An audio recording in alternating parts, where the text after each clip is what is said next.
Sujia Mall yang berlokasi di Setui, Kota Banda Aceh terbakar sekira pukul 12 WIB waktu Indonesia Barat, Senin 4 April 2022. Video kepulan asap hitam yang membakar pusat perbelanjaan itu viral di media sosial. Menurut petugas Sujia Mall, ada arus pendek yang menyebabkan kebakaran di lantai 3. Sementara pengunjung diminta keluar dari gedung.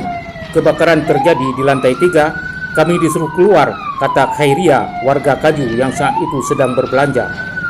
Dilansir dari akun Facebook Nurhayati Gani, Senin siang 4 April 2022, ia menuliskan hari ini lagi berlangsung Sujia Mall terbakar. Warganet mendoakan semoga tak ada korban dan api tak menyebar ke bangunan di sampingnya.